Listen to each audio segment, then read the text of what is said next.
Devil May Cry 5 has microtransactions for character upgrades. Director Hideki Itsuno decided to go the PR route of explaining them like they're a service to the player. Like, hey, aren't you glad you can spend however much money to pretend you unlock things naturally? You're welcome. He's quoted as saying, you should be able to play it the way you want to play it. Right, just for a small fee, right? Because real money doesn't have to enter the picture at all in that case, except where the fattening of your wallet is concerned. It's not for us. That excuse will never fly. I partake in microtransactions sometimes under special circumstances, like if there's something I really want or I'm slightly bored and got paid recently. But I am very sensitive to bullshit, and I refuse to let anyone think they're getting away with disguising their actual motivations and selling me shit. Microtransactions aren't a symptom of altruism. Anyone who thinks so is beautifully naive and should be trapped in a sealed glass box to prevent the world from ever tainting their pure, gorgeous stupidity.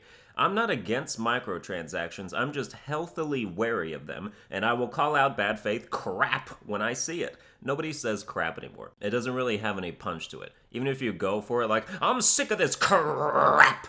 What are you, a 12? A youth pastor? A guidance counselor? Anyway, the director said something else that might sound the alarm bells, but I'm not sure because I've only ever finished one Devil May Cry game, so I'm not super familiar with the systems. But Hideki also said if they want to save time and just get all this stuff at once, those people can do that. But on the other hand, I don't feel you have to get all the moves. That last part bothers me a little, and if you're a DMC aficionado, you can clarify this for me. But the way he says he doesn't feel you have to get all the moves, does that mean that in order to get all the moves, you have to do microtransactions? Is it like one of those skill tree things where there aren't enough points to go around, and so in this case, if you want them all, it's gonna cost you? Because that's bullshit, if that's what it is. If it's not, then I don't fucking know, but if it is, that's bullshit. If you're excited for DMC 5, you can dismiss or validate that sentiment as you will. But this is a single-player game, right? Microtransactions in single-player games are some of the worst offenders to me, because all the stuff they buy in this generation would have been unlocked with cheat codes or by completing challenges in the PS2 era, hashtag for free.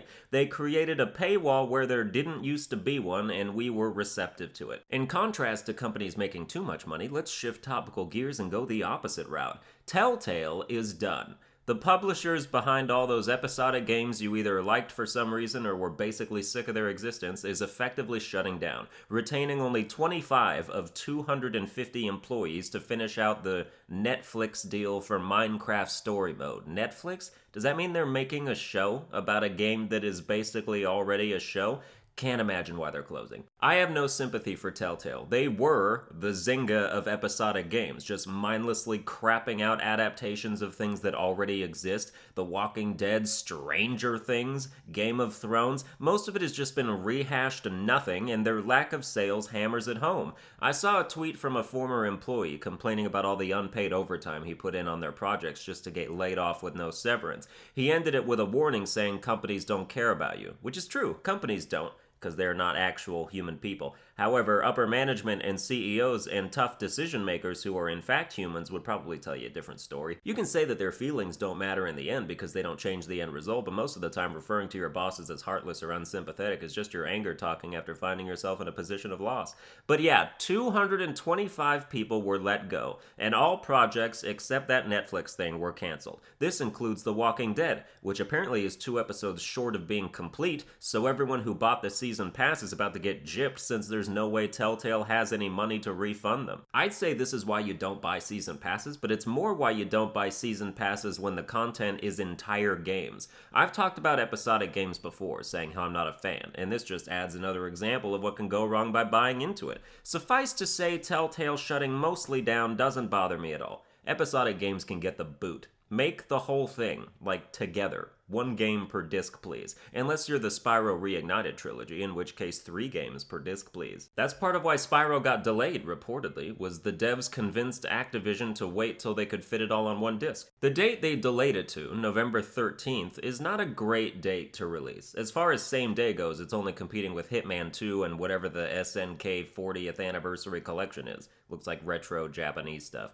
Needless to say, these would not be competitors for Spyro. Spyro sales will burn both of these games to ashes beyond a shadow of a doubt. However, Spyro now releases 1 day before Fallout 76 and 3 days before Pokemon Let's Go Pikachu and Eevee. Statistically speaking, it's better to come out first than last, but people saving their money on PS4 may go Fallout 76 since it's more valuable to play multiplayer titles at launch than single-player ones. People who like a cartoon mascot like Spyro are likely to be fans of Pokemon as well, so if they also have Switches, you could see some competition there. Yes, Battlefield also releases a week after Spyro, but that's going to be the lowest selling game in that franchise's history, 100%, so I don't factor it in. Speaking of Switch, I guess some people are mad that Nintendo finally did what they said they were planning before the Switch even launched, and actually implemented a paid online service.